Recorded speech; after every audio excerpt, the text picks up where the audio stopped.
Welcome to the December 2024 edition of MoneyLetter on Markets. I'm Brian Kelly, publisher of the MoneyLetter, and thanks for joining me. Let's get started by taking a look at our featured fund of the month of December. It's an ETF.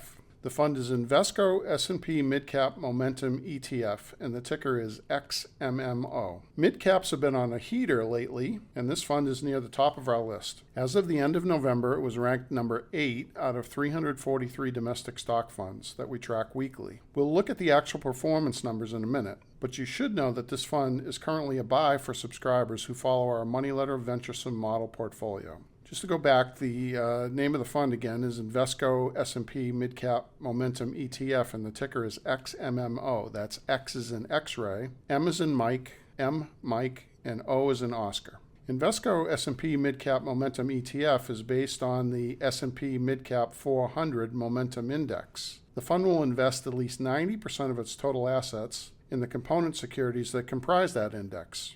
The Momentum Index picks securities from the S&P Midcap 400 with the 80 highest scores for upward price movement. The fund and the index are rebalanced and reconstituted semi-annually. While 2023 and 2024 have been years dominated by the Magnificent Seven, this fund is delivered by investing in some lesser-known names. You may, however, recognize some of the fund's top 5 holdings. The biggest holding, number 1, is Williams-Sonoma at 3.8% of the portfolio. Number 2 is M-Core Group, 3.6%. Third largest holding is Sprouts Farmers Market, 3.0%. Number 4 is Reinsurance Group of America, 2.8%. And number 5 is Lennox International, 2.8%. Industrials represent the biggest sector of this fund, followed by financial services. And as far as the performance is concerned, XMMO has done extremely well over the last 2 years. It's up 50% in 2024, year to date through December 5th, and it gained 20% in 2023. The fund has been in the top quartile for performance versus other mid-caps for the last 3 years, according to Morningstar. XMMO is up 18% annually over the last 5 years, and 16% per year for the last 10. So that's a solid long-term track record. Invesco S&P Midcap Momentum ETF is an exchange-traded fund, and it's traded on the NYSE ARCA. It is available on most brokerage platforms, including Schwab and Fidelity. The next item, I'd like to continue with this month's blog.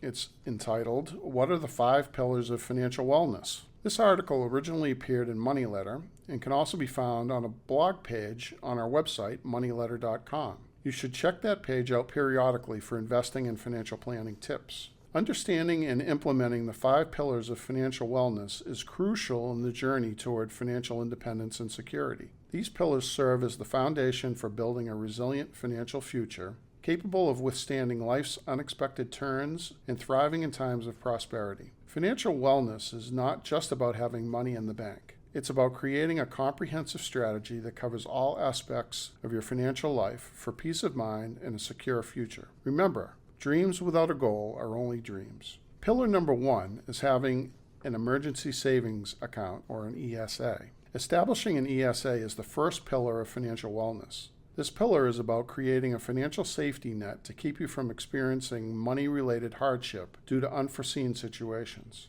An emergency fund is essentially a high-yielding, liquid, cash reserve account that is separate from your savings or checking account. It is designed for unexpected expenses such as medical emergencies, car troubles, sudden job loss, or urgent home repairs. Think of an emergency savings account as your what-if money. Key benefit. By having an ESA, individuals are less likely to dip into their long-term savings, such as retirement accounts or investment portfolios. We recommend having 3 to 6 months of essential expenses in a safe, separate, liquid account. 3 months is the recommended minimum, and 6 months is the long-term goal. Pillar number 2 is a budget. Creating and sticking to a budget is the second pillar of financial wellness. A budget is a powerful tool that gives you control over your finances, allowing you to track where your money goes each month and make informed decisions about your spending.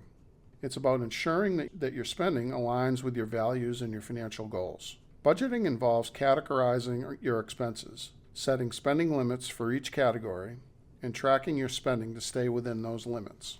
Online banking or online accounting systems will help.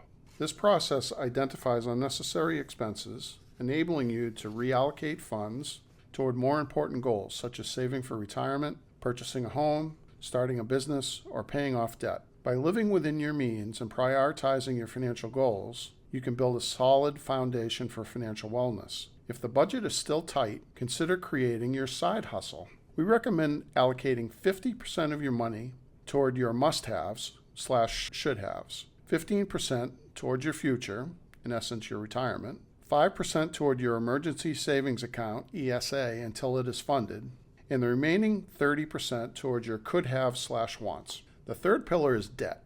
Managing and eliminating debt is the third pillar of financial wellness.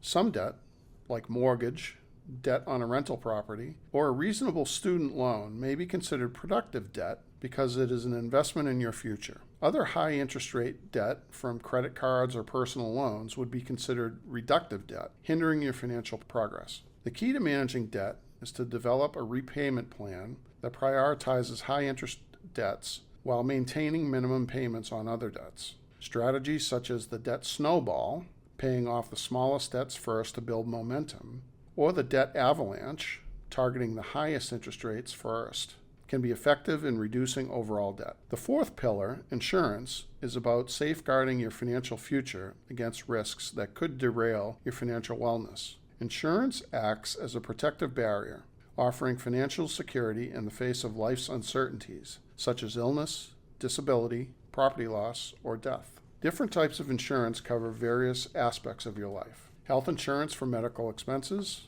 life insurance to support your dependents, disability insurance in case you're unable to work, and property insurance to protect your assets. To choose the right insurance coverage, assess your needs and potential risks thoroughly. This approach ensures you protect yourself adequately while avoiding overpayment for unnecessary coverage. We should also mention wills and trusts as part of the protection pillar. Part of foundational financial wellness includes making sure your affairs are in order. Estate planning is not only about documents, but also about supporting your loved ones and the causes that are most important to you. Estate planning is communicating your goals and ensuring they are carried out according to your wishes. Estate planning is also about minimizing taxes, estate transfer efficiency, and your legacy. Basic wills, durable powers, guardianship, healthcare proxies, or the use of trusts must be in place and regularly reviewed to reflect life changes. The fifth and final pillar is investment/retirement. The fifth and final pillar of financial wellness is investing for your future, with a particular focus on retirement planning. Investing allows you to grow your money over time by taking advantage of compound interest, tax benefits, and the potential returns of the stock market, real estate, private investments, crypto, and other strategies. Retirement planning is about more than just saving money. It's about strategically investing to ensure that your retirement savings keep pace with inflation and grow to meet your long-term needs. This involves diversifying your investments, understanding your risk tolerance, and regularly reviewing and adjusting your investment strategy to stay on track toward your retirement goals. In conclusion, achieving financial wellness is a multifaceted journey that requires attention, discipline, and commitment to these 5 pillars: emergency savings, budgeting, debt management, protection through insurance, and investing for retirement. By addressing each of these areas, you can build a foundational financial plan that not only secures your current financial situation, but also paves the way for a prosperous future. Remember, financial wellness is not a destination, but a continuous process of making informed decisions and adjustments to your financial strategy. With dedication, discipline, and guidance from an independent advisor, you can achieve financial wellness, ensuring peace of mind and security for yourself and your loved ones. The next item is the world market returns for year to date. And here we'll give you an idea of how the stock market returns have stacked up around the globe. We regularly track 7 indices. We track them on a daily basis. Here they are by year-to-date return through November 30th. These returns do not include dividends, so keep that in mind. Number 1, no surprise, the United States, the S&P 500 is up 26.5% through the end of November year-to-date.